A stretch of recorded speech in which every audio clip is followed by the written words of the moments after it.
Hello and welcome back to Russ's Movie Corner. My name is Russ, and as you can see, I'm sitting in front of my movie corner.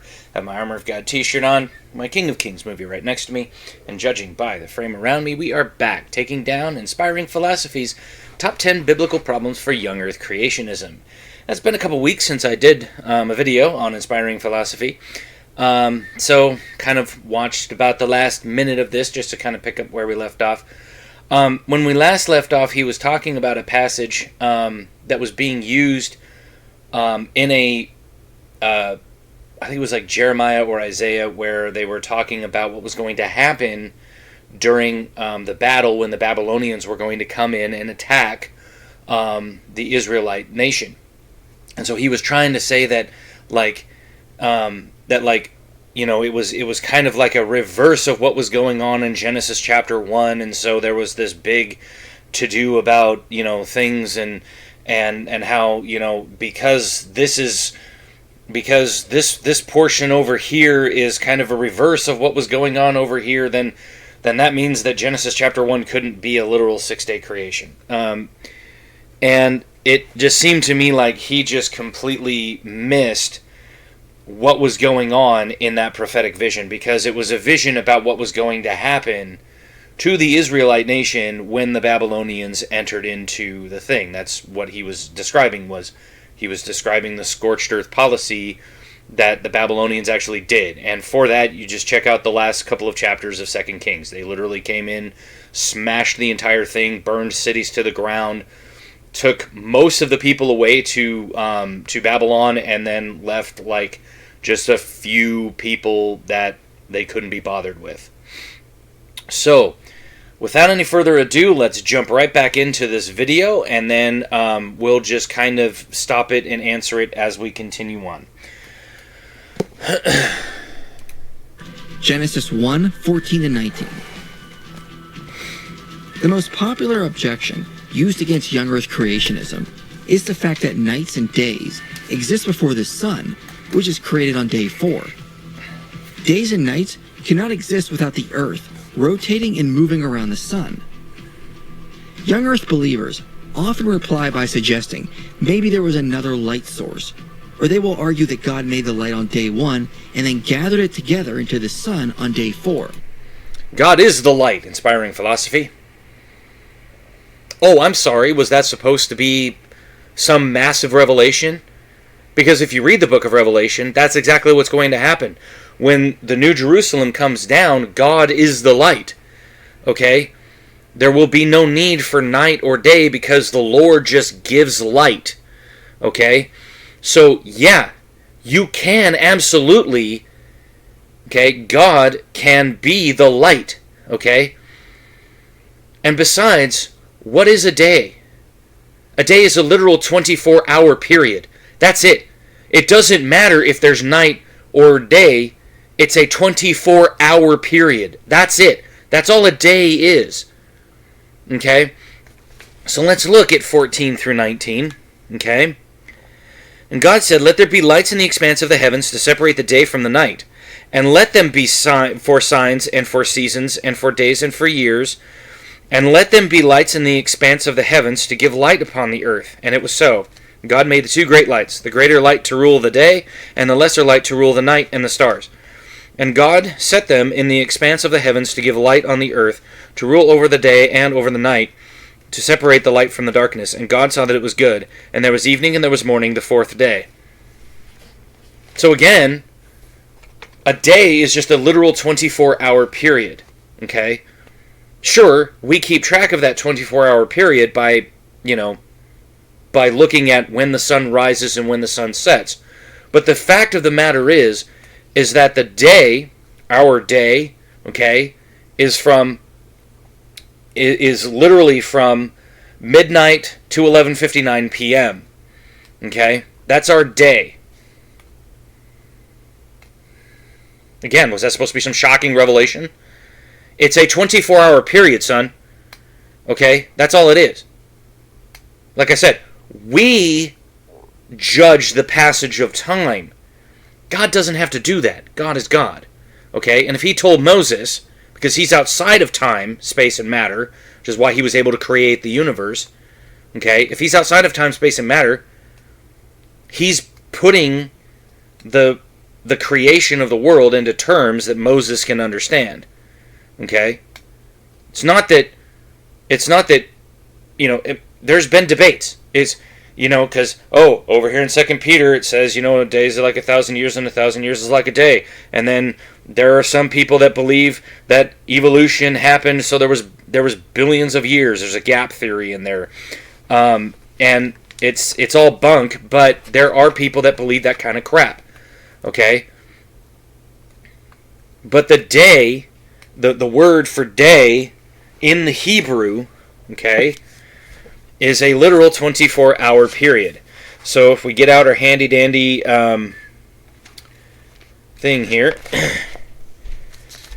and we look at 34:27 in the Hebrew.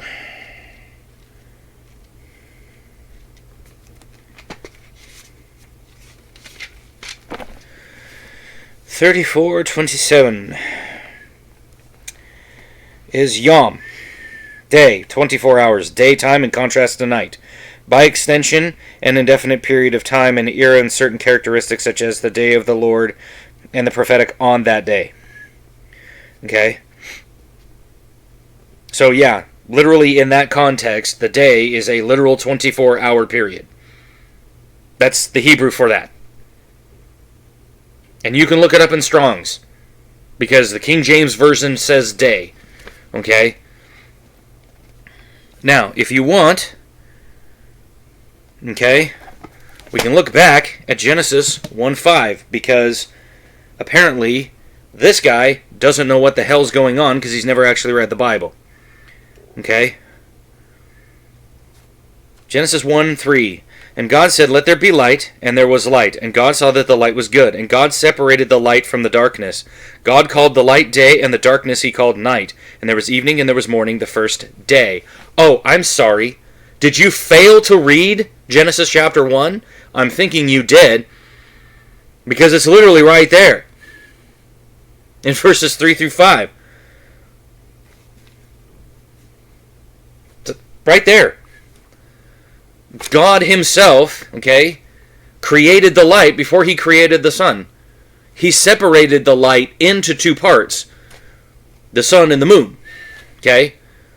Now, a lot of flurfers out there are going to go, haha, see, he called them two lights. Haha, see, the moon is a light. No, the moon is not a light. The moon is a reflector. That's why it's called the lesser light. Okay? The moon doesn't give off its own light. You show me, okay, anything at all, like a light bulb, for instance, okay? Where's a shadow on the light bulb filament? This ring light I have right here, the only shadows that it has are deep down in the recesses where the little circles come out where the LEDs sit. Okay? But like where the LEDs are, there is no shadow. Because there's light. Okay? Wherever there's a light, there cannot be any shadow. The only way you get a shadow is when you get a reflection off of something. As I've used many, many, many times before. Okay? Actually, grab my handy-dandy little stress ball here. Okay? There's a lot of shadows on this stress ball.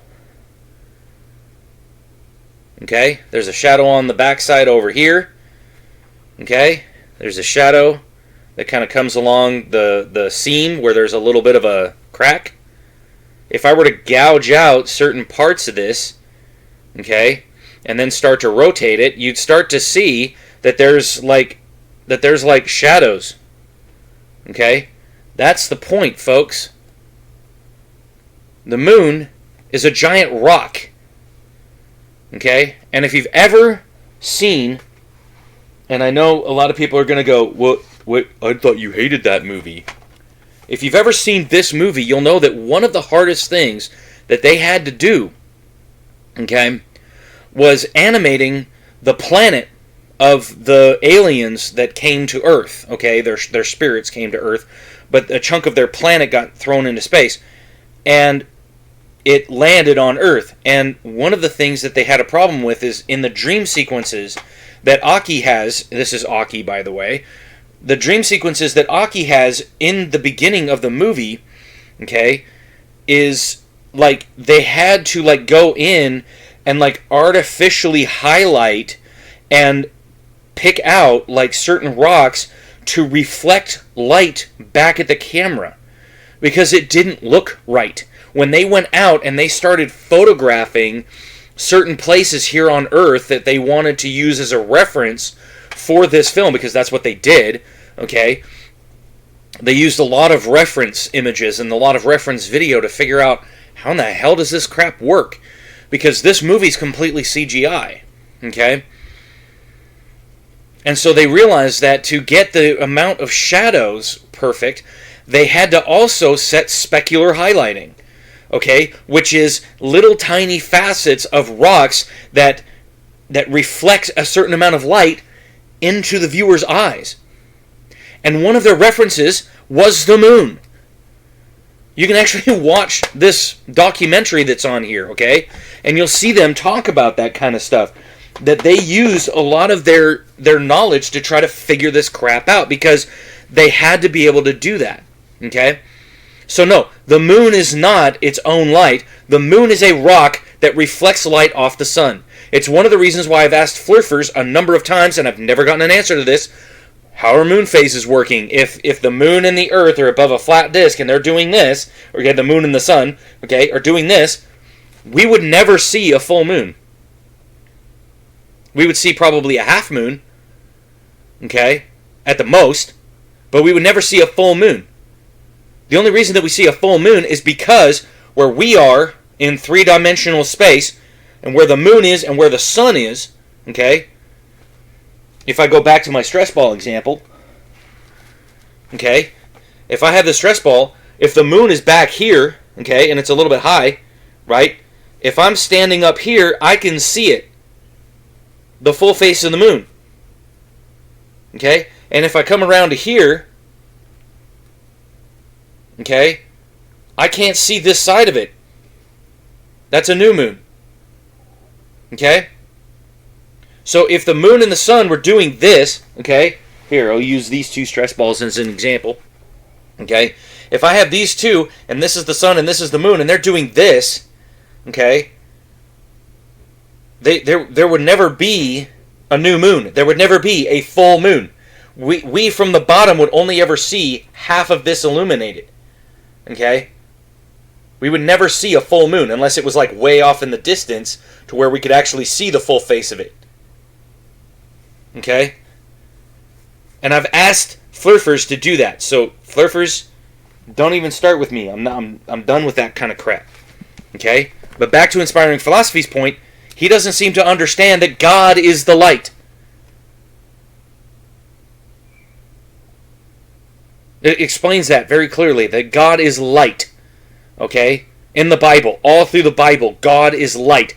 Sin is darkness, and you cannot stand in God's presence with your sin. It would physically hurt you to do so.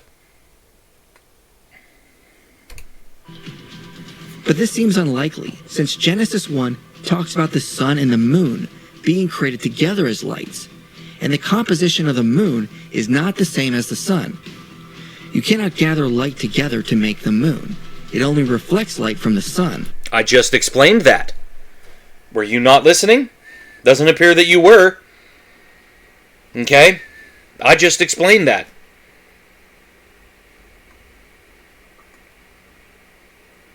People thought that the moon was made of green cheese for a long time. The flurfers think that the moon is just a holographic projection at times. Go figure. Where the fuck is it being projected from? Who knows? They don't. They don't have a damn clue.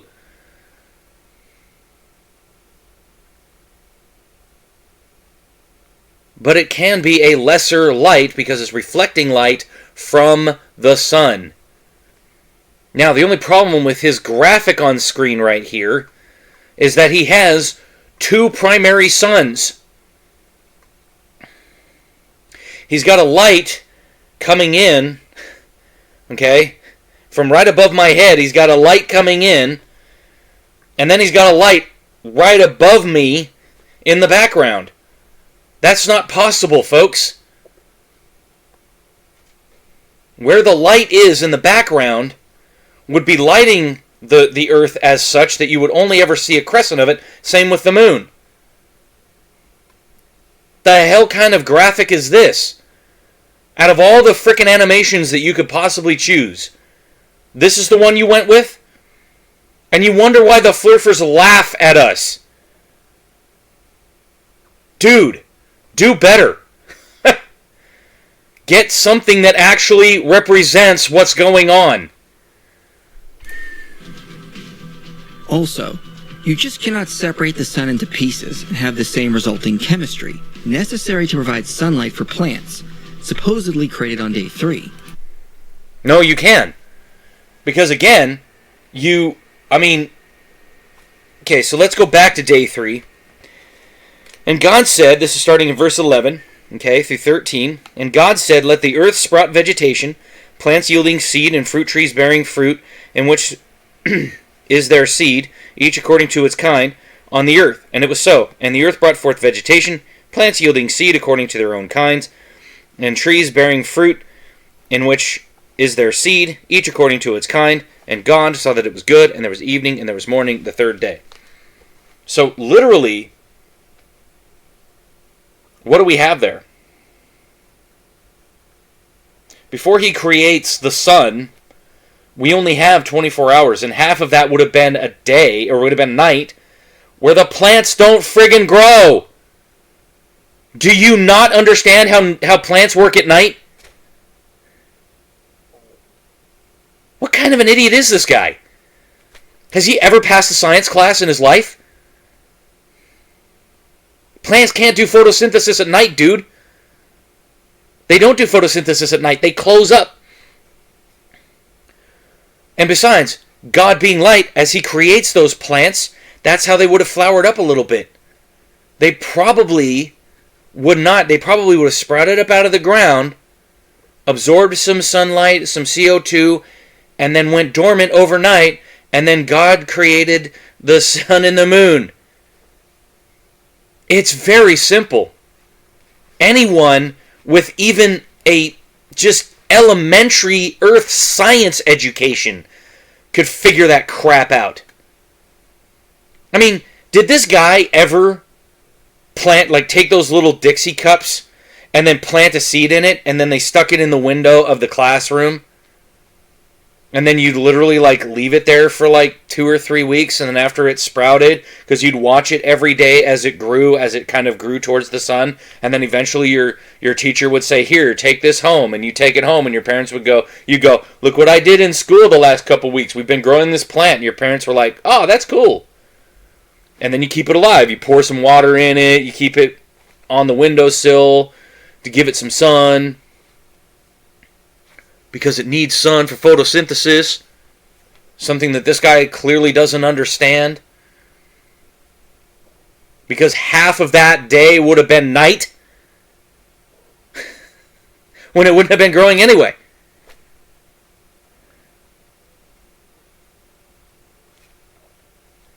I mean, how dumb do you have to be not to understand that the plants, by the time God created all of them, okay, on the whole of the earth, granted God could just point and they'd grow, okay,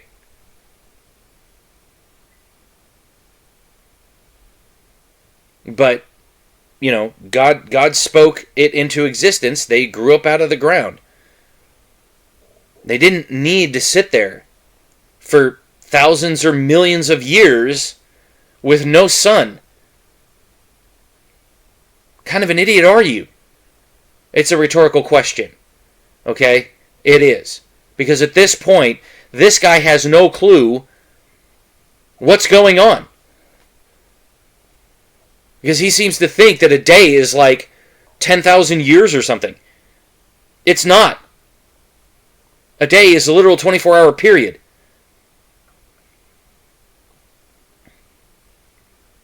Now, we're not given how much the plants grew on the first day. Were they little seedlings? Were they big tall trees? We don't know. We're just told that the earth sprout vegetation, plants yielding seed, and fruit trees bearing fruit, in which is their seed, each according to its kind on the earth. And it was so.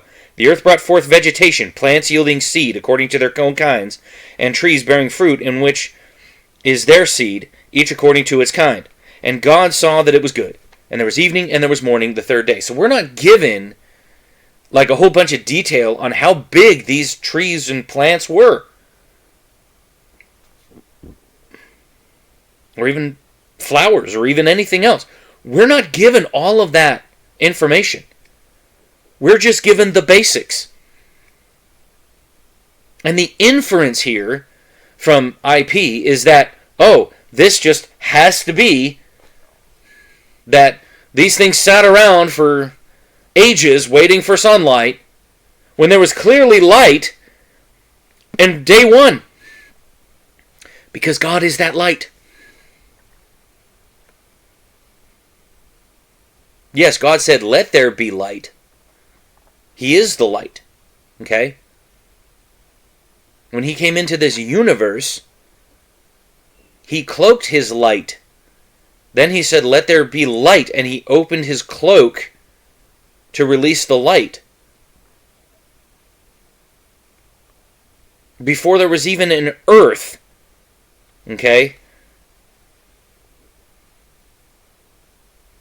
As it says, the earth was without form and void in verse 2. There was evening and there was morning, because there was night and day on day one, before there was even an earth. God created light and separated the light from the dark.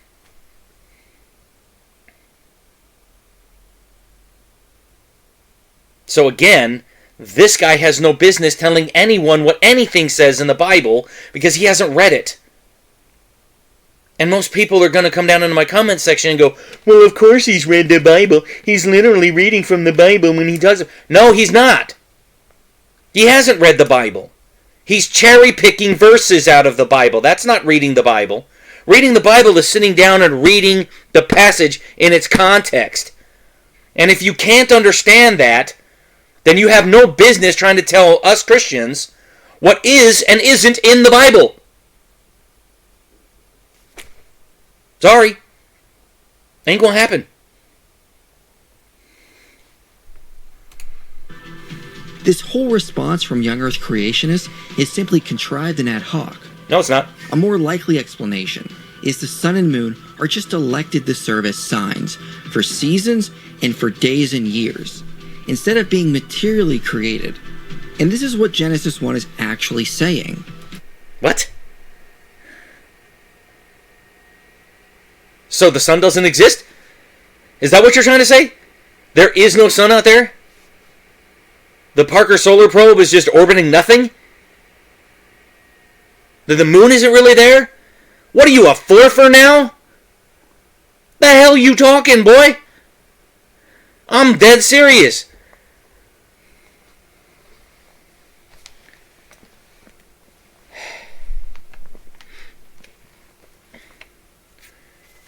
How do we know what the passage of time is?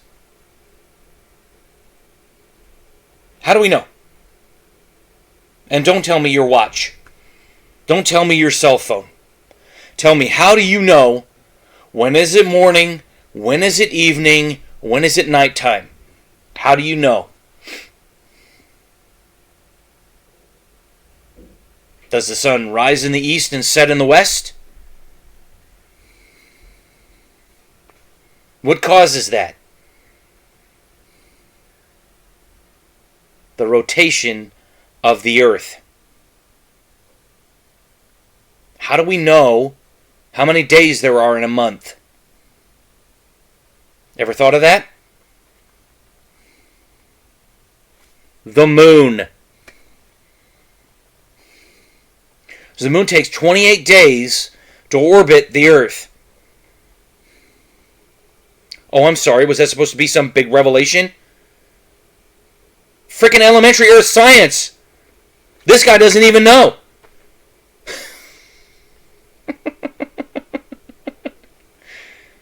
How much of an idiot do you have to be? I mean, seriously, man. I'm not joking anymore. This is dumb. This is absolute flat earth bullshit.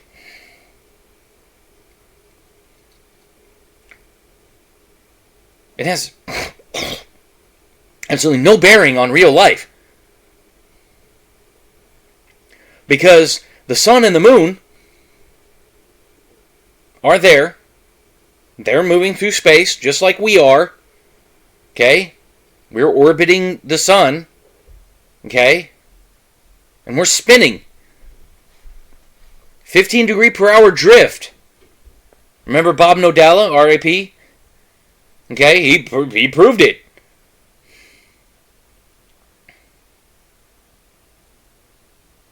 And you take 15 degrees and times it by 24 and you get 360. Oh, I'm sorry. Was that supposed to be some earth-shattering revelation?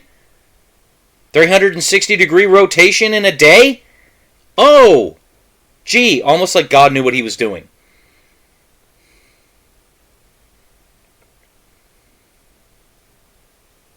I cannot believe the absolute stupidity on display. I mean, this was a guy that took down Aaron Ra. Not a hard thing, okay? But honestly, at this point, I'm wondering how he even accomplished it, considering that he has shown a less than stellar scientific background here. And trying to eisegete hard into the text. You can't do that, son. You have to let the text speak for itself. Now you are just as bad as every other atheist out there on YouTube. That includes the ones in my comments section. You cherry pick, cherry pick, cherry pick. And then you stand there and accuse us of doing the same damn thing. And I'm getting a little sick and tired of the hypocrisy. Number 3. Genesis 1:28. As noted before, Young Earth believers say before the fall, the earth was blissful and perfect, with no death or suffering. But Genesis 1:28 suggests the opposite was true. Humanity is told to subdue the earth and have dominion over all animals. In Hebrew, these words are extremely harsh. The first word is used of war conquest and enslavement. The second word refers to ruling harshly over someone, or oppression. Well, let's take a look. Okay?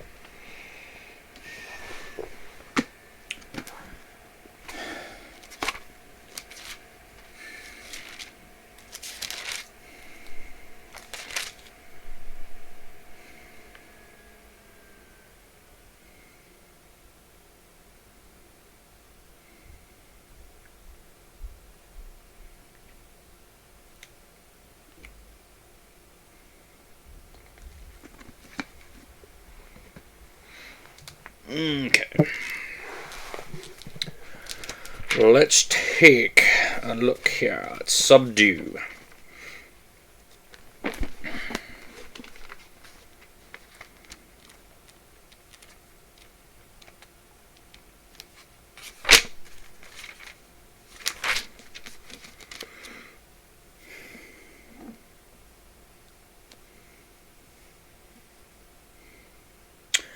Oh, son. Yeah. Let me see here. Let's see here. 38.99. Do.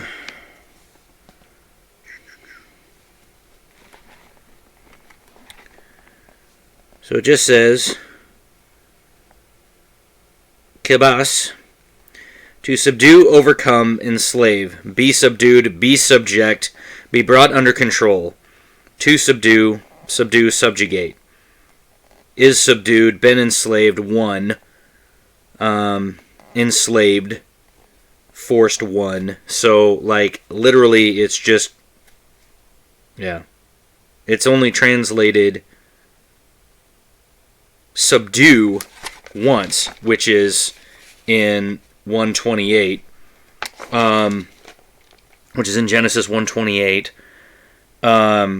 It's used in Numbers. The two parts in Numbers is actually subdued. It says, then when the land is subdued before the Lord, then when the land is subdued before you. Joshua 18:1. Yeah, that's a different word. Because that's a completely different word in Joshua 18:1. So let's take a look at Joshua 18. Let me see here.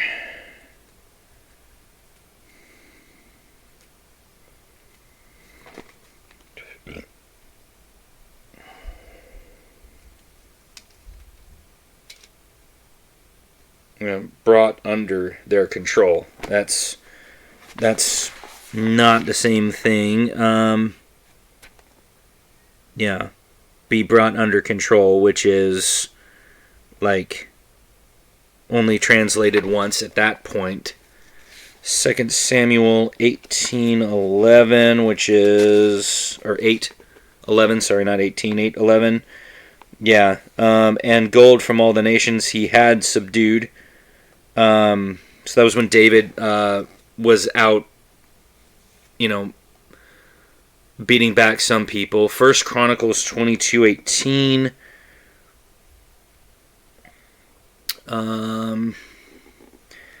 Okay, 1 Chronicles 22:18 is a different translation. 1 Chronicles 22:18. Is not the Lord your God with you, and has not he granted you rest on every side? For he has handed the inhabitants of the land, and the land is subject to the Lord and to his people. So if we look at subject, 1 Chronicles 22:18, yep, 38:99, which is only used probably once. Because that's what that was, wasn't it? Is subject. Yeah, is subject. Zechariah 9:15. Well,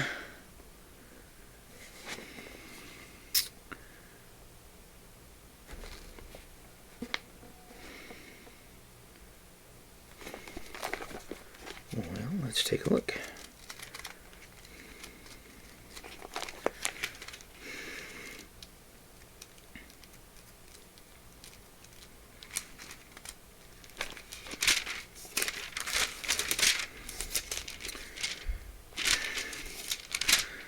Zechariah 9:15 says, and the Lord Almighty will shield them, they will destroy and overcome with sling stones.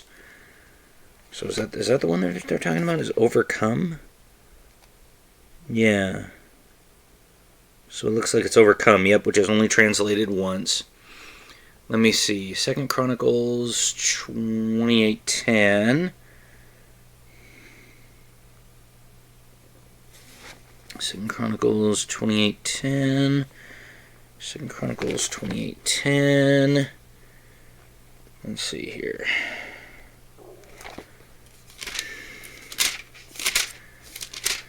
Do. 2 Chronicles 28:10.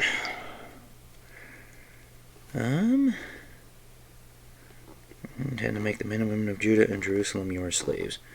Aren't you also guilty of sins against the Lord your God? Now listen to me, send back your fellow countrymen. You have taken as prisoners for the Lord, fair and go rest with you. Okay.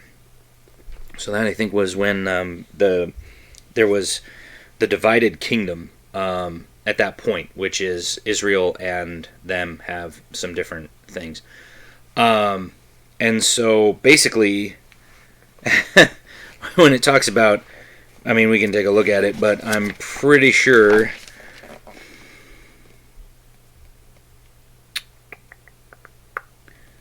Yeah, that's probably going to be a different word because it's not translated slave or slaves. Okay, so let's go to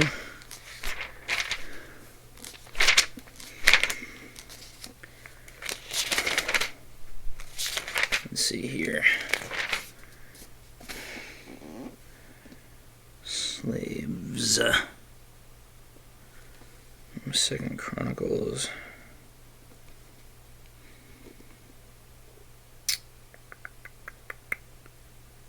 Okay.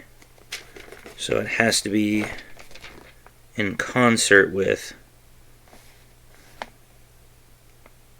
yeah, make men slaves plus 6269.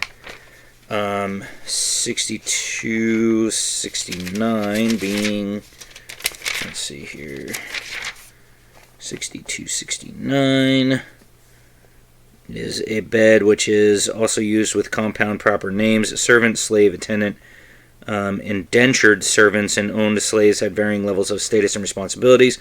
According to the Old Testament law, a Hebrew slave couldn't be sold to a Hebrew master for only 6 years, but there was no time limit for Gentile slaves. So that's all that is. It's just, it's in concert with. Nehemiah 5:5. I'm wondering if that's probably going to be translated slave.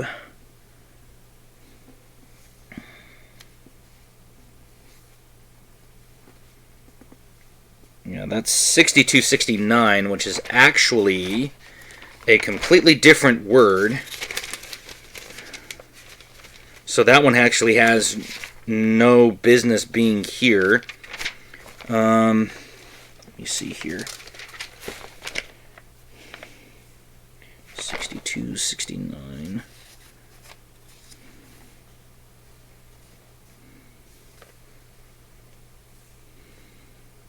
Yeah, that's just that word, slave. And it's not being translated with subdue, with the kabas.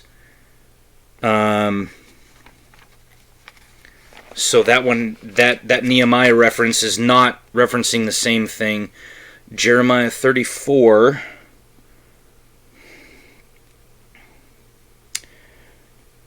That's 6269, and let me see here. Jeremiah 34:16.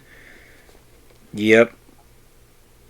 Is 6269, and then it's 2256 plus 6269 plus 9148. So, yeah, those last two. So the only one that works on enslavement in the Hebrew under the word subdue is the 2 Chronicles 28:18. The Nehemiah 5:5 and the Jeremiah 34:11 and 16 are are a different word. It's used in the 2 Chronicles. That word is used. Okay, that word there is Ebed, or Ebedi, and it is also used with compound proper names. Servant, slave, attendant, indentured servants, and owned slaves had varying levels of status and responsibilities. And so it looks like what he did is he looked at 2 Chronicles 28, saw that it was compounded with this word, and then went, oh, see, and that word's used in Nehemiah 5:5 and Jeremiah 34:11 and 16. So, see, no, it has to be used with the same word. And if you're not going to be using it with the same word, okay, if it's not used with the same word, then guess what? It doesn't mean the same thing, okay? So, yeah, sorry about that there, buddy. That doesn't work. Okay. Now, going back to Genesis 1:28. Okay, he says rule.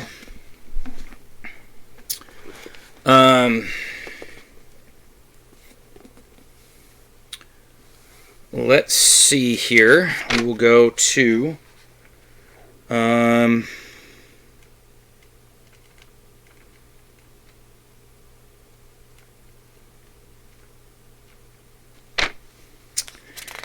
go to rule.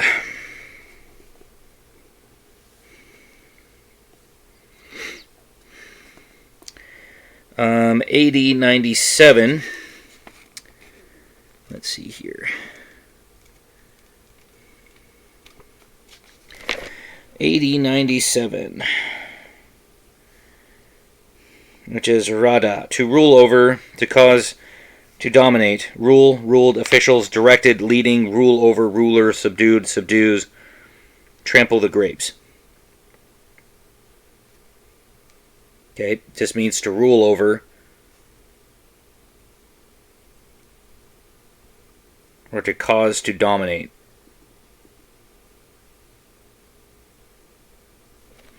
See, this is one of the things that I have a problem with when you do this kind of stuff, and that's Joshua John Van E. Death in the Garden, page 210 is where he gets this quote. The thing is that in this context, okay, when he's talking about and let them, because he talks about it in verse 26 as well. So if we look at Genesis 1:26, it says, "Then God said, let us make man in our own image, in our likeness, and let them rule over the fish of the sea and the birds of the air and over the livestock and over all the earth and over all the creatures that move along the ground." So God created man in his own image. In the image of God he created him. Male and female he created them. God blessed them and said to them, "Be fruitful and increase in number, fill the earth and subdue it. Rule over the fish of the sea and the birds of the air and over every living creature that moves on the ground." Now here's a caveat, okay? Because this is to the same male and female, Adam and Eve, that in the garden, okay? Verse 29, "Then God said, I give you every seed-bearing plant on the face of the whole earth, and every tree that has fruit with seed in it. They will be yours for food. And to all the beasts of the earth, and to all the birds of the air, and to all the creatures that move on the ground, everything that has the breath of life in it, I give every green plant for food," and it was so. Oh, I'm sorry, did you forget to read that part? Because while, yes, the Hebrew word for subdue here does mean war and conquest, and in one instance there in 2 Chronicles, it does talk about enslavement. But the funny thing is that when it's mentioned in that 2 Chronicles 28, that's actually God telling the king through a prophet, you're doing a bad thing. It is not for you to make slaves of your own countrymen. Send them back to their homes. And that word translated slaves is this word with subdue, plus that other word from the 62:28, which is where he gets Nehemiah 5:5 and Jeremiah 34:11 and 16.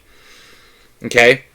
And yes, and all the rest of them, he's saying, subdue these people, yes, subdue these people, yes, subdue these people. Or these people will be subdued, or when you subdue the land. Okay? But the word rule here, okay, is quite interesting because it actually, it just means to rule over. And see, this is where this guy, this Joshua John Van E, okay, is he's using the second to cause to dominate. Okay, that's what he's saying here. He's saying, well, it says have dominion in some translations, or it says to rule in other translations. Yes, and it just means to rule over. It doesn't mean that they were killing the animals. It means that they were the top of the food chain. They were the top. They were to watch the animals, make sure that the animals weren't killing each other, make sure that they were doing what they were supposed to be doing. That's what they were doing. They were basically like the king and queen of the garden, okay? And the animals were their subjects, and they were just making sure that their subjects were behaving. They weren't killing them. They weren't doing anything like that. The only first instance of death that we have in the Bible is from Genesis chapter 3. And again, IP would know this if he'd actually read the frickin' Bible, but he hasn't read the Bible because he's that much of an idiot. Okay? Verse 21 of chapter 3, the Lord God made garments of skin for Adam and his wife and clothed them. And the Lord God said, the man has now become like one of us, knowing good and evil. He must not be allowed to reach out his hand and take also from the tree of life and eat and live forever. So the Lord God banished him from the Garden of Eden to work the ground from which he had been taken. Oh, I'm sorry. What were you lying? Dude, we can use certain things, okay? If I go up to a land and I say to that, and let's say I go up to a people and I say to those people, I'm your ruler now. I've subdued them. Did I do it with violence? Did I kill anybody? No. If they accept my rule, if they're like, yes, we've been wanting a person such as you. There have been conquests with non-violence in them.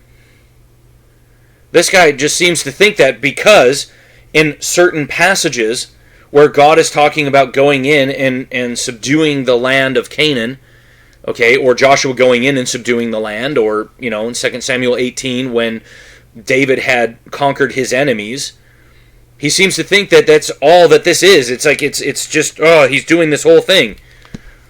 But he fails to realize that that word subdued, okay, was used in other places in the Bible where there was absolutely no thing, okay?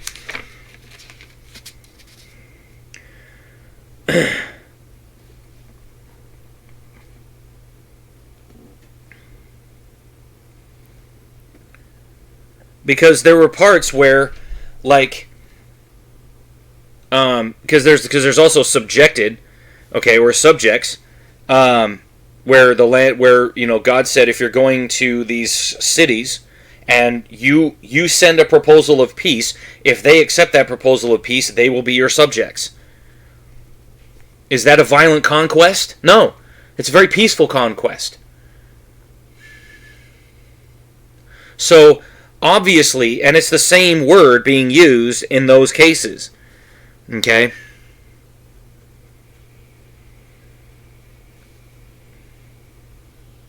And so, it's the same ones as like Nehemiah and stuff like that. And so for me, it's like I sit there and I just kind of laugh because it's like this guy just doesn't really understand that there are such things as peaceful subduing. Okay? Let me put it this way. If you've ever owned a dog, okay, how do you subdue that dog to make it know that you're the alpha and that it's the beta and that it follows your commands? Do you do that by like killing the dog? No. Generally speaking, one of the best ways to show the dog that you're the alpha, okay, is you take the dog and you flip them over on their back and you hold them down by the throat. Okay? Because that shows the dog, if you're holding the dog by the throat, that shows the dog, I'm in charge, you're not.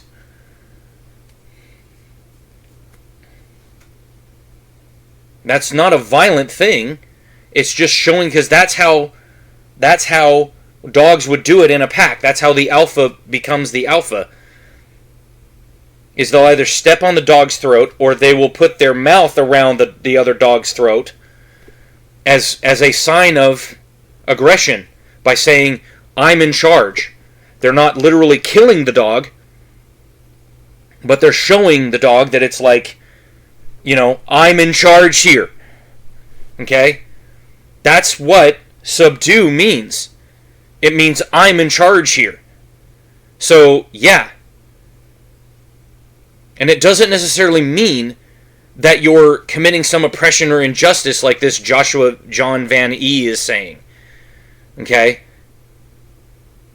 I mean, you'd have to be some kind of an SJW idiot not to understand that back then the lions weren't very violent.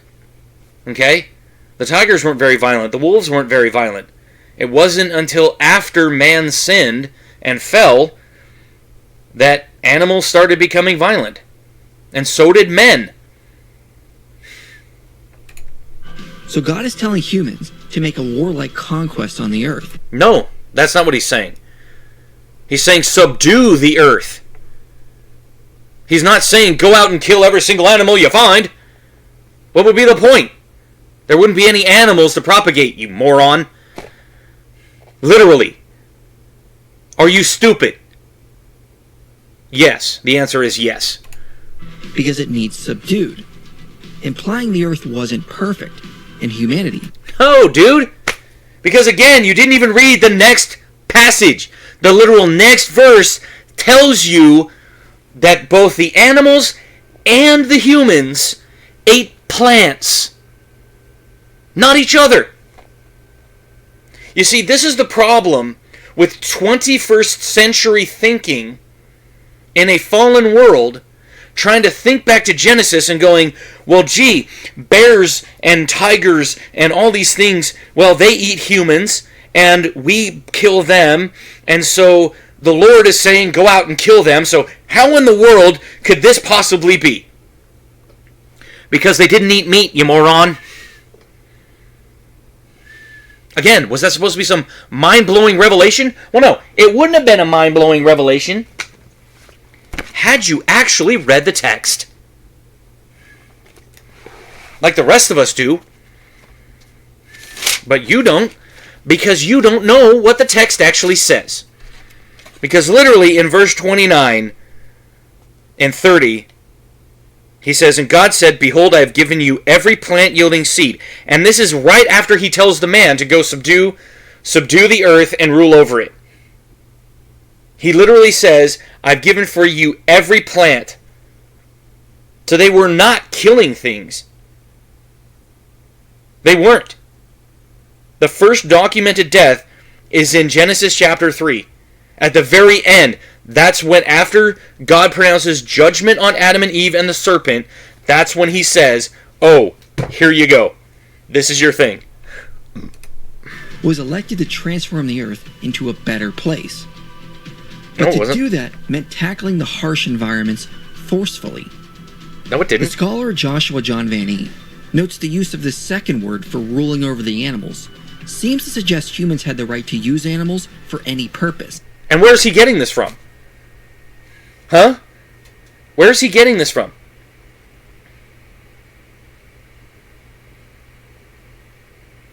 Because if you actually read the passage in context, in its entirety, you realize that God is just telling them, go subdue the earth, rule over it, and here's your food. Every green herb and plant-yielding seed I give you for food. Again, was that supposed to be some big revelation? It shouldn't be a big revelation, because he tells the animals the same exact thing. Here's your food. Green plants and fruits. Again, is that supposed to be some big revelation? It wouldn't be if you had read the passage. But the problem is, people like this Joshua John Van E, okay, and these people like Inspiring Philosophy, okay, are eisegeting hard into the text from a 21st century vantage point, trying to read back into the text. Oh, see, they're saying this.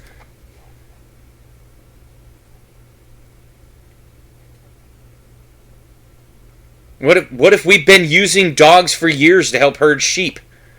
Isn't that subduing the sheep? Is that a non-violent way of subduing sheep? What about using horses? Okay? You subdue the horse because you break it, right? so that you can ride on its back, so that it understands that you want to ride on its back. It understands that it can trust you. That's subduing the horse. And then you use those horses to drive cattle. We call them cowboys. You probably heard of them. That's subduing cattle. I mean, like, literally, dude. That's not being violent.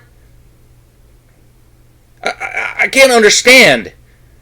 This guy is so far gone, he can't even understand how anything on earth works. He is just eisegeting so hard into the text that he doesn't seem to understand that, like, there are different types of subduing and ruling over. There are non-violent versions of this.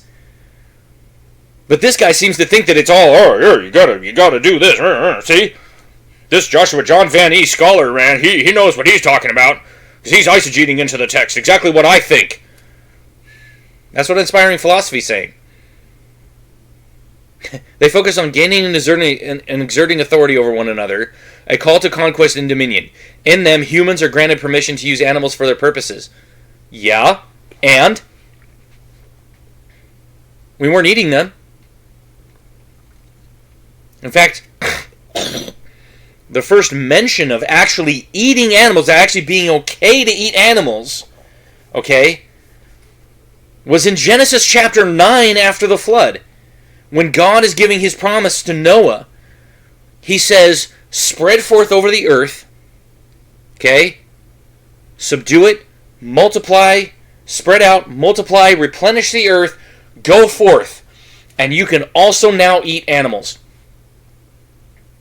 So this kind of bullshit, and I'm going to call it what it is, bullshit, is not anywhere in Genesis chapter 1.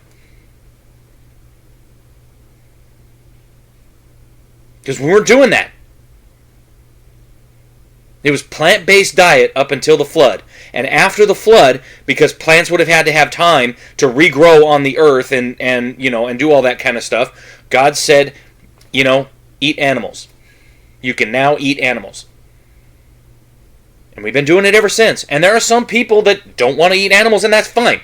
There are some people that only eat certain types of animals, and they eat mostly plants, and we call them vegetarians. Yeah, the vegans are the ones that go mostly, they go all plants and all living things, and that's fine. Okay? You do you. But God gave us dominion over the earth. That means over plants and over animals. Okay? Over it all. God put us in charge. Even after the fall. Okay?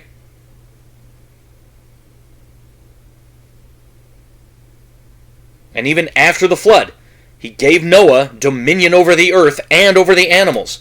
If anything, this stupid-ass quote should be about Genesis chapter 9, okay, and not Genesis chapter 1. Because in Genesis chapter 9, that's when God said, go forth and eat animals. And since these people are too stupid to open a Bible,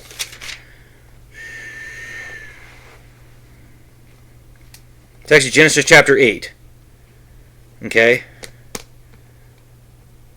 Actually, wait a minute. No, it's Genesis chapter 9. It says, then Noah built an altar to the Lord and took some of every clean animal and some of every clean bird and offered them as burnt offerings on the altar. And when the Lord smelled the pleasing aroma, the Lord said in his heart, I will never again curse the ground because of man, for the intention of man's heart is evil from his youth. Neither will I ever again strike down every living creature as I have done. While the earth remains, seedtime and harvest, cold and heat, summer and winter, day and night shall not cease. And God blessed Noah and his sons and said to them, be fruitful and multiply and fill the earth. The fear of you and the dread of you shall be upon every beast of the earth and upon every bird of the heavens, upon everything that creeps on the ground and all the fish in the sea. Into your hand they are delivered. Every moving thing that lives shall be food for you. As I gave you the green plants, I give you everything.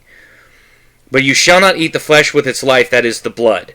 As for your lifeblood, I will require a reckoning from every man From every beast I will require it, and from every man. From his fellow man I will require a reckoning for the life of man. Whoever sheds the blood of a man, by man shall his blood be shed, for man is made in his own image. For God made man in his own image.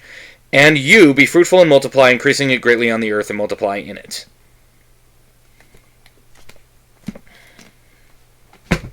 So it wasn't until Genesis chapter 9 that this actually took place. That we were given every single thing to eat. And it wasn't until Exodus, and Leviticus, that the Lord said, okay, wait a minute, only certain animals you can eat and sacrifice and do things with. Certain animals are clean, certain animals are unclean. And then after Jesus came, and fulfilled the law of Moses, us Christians went, okay, we don't have to abide by those rules anymore. Nothing is off limits. We're back to post-flood Genesis, basically. We can eat everything. Do we want to eat everything? Probably not. But we can. So again, you'd have to be some kind of an idiot not to understand this. Like food and clothing, implying they already had the right to kill and eat animals. No. Again, the clothing didn't even come into play. Dude, again, have you not read Genesis chapter 1 and 2? It is clear to me that you have no fucking clue what you're talking about. And I say that forcefully because you don't have a fucking clue what you're talking about. The clothing didn't come until Genesis chapter 3. Genesis chapter 2 ends, literally the last statement in Genesis chapter 2, 2:25 is, and the man and woman were naked and they felt no shame. It isn't until chapter 3 when they eat of the fruit of the tree of the knowledge of good and evil that they suddenly realize that they're naked, and then they cover themselves up with fig leaves. And then God kills an animal and makes skins for them after the fall. That's like 321. Okay? So again, you have to be some kind of a biblically illiterate moron not to understand this. The man and woman didn't have to have clothes. Why would they? They were living in paradise. Why would they need clothing?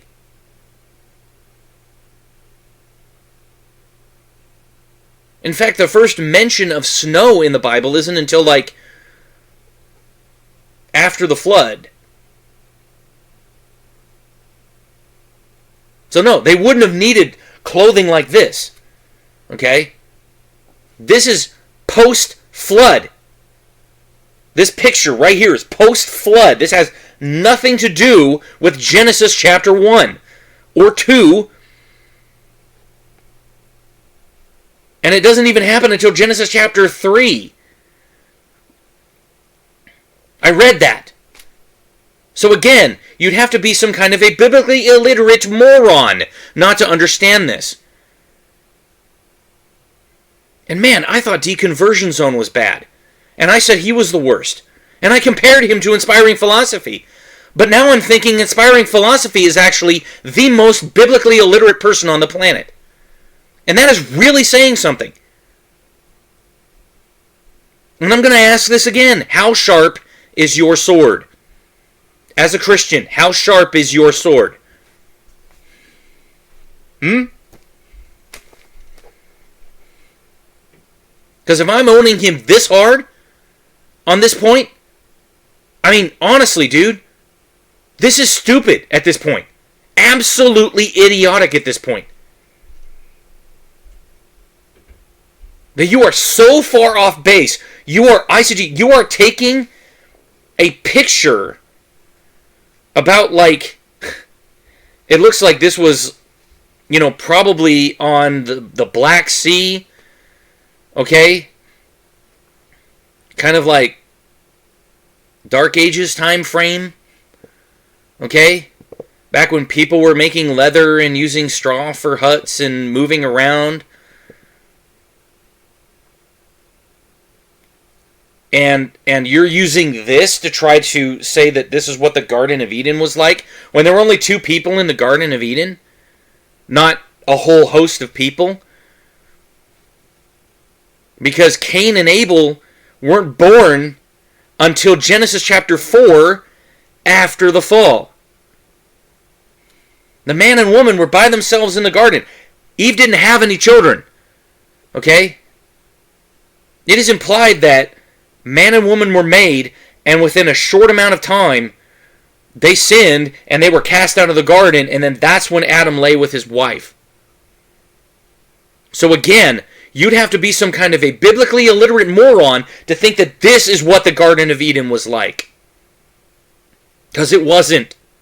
It wasn't this. Okay? This is way after the flood.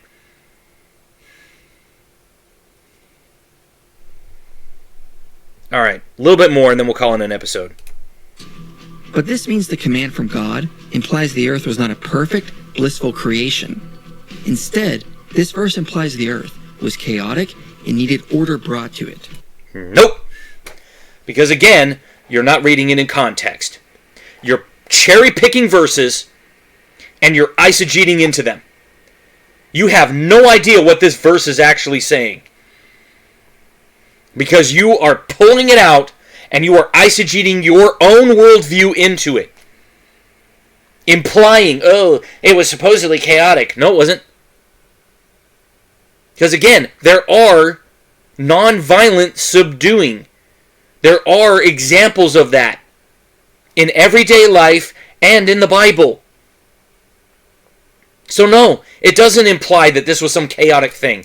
It was just God placing Adam and Eve over every living thing.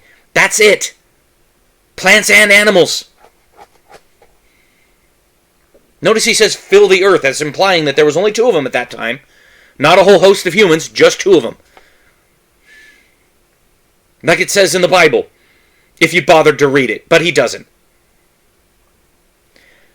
Smash that like button, hit subscribe, drop a comment below. Let me know what you think of this video series so far. Man, this was a rough one.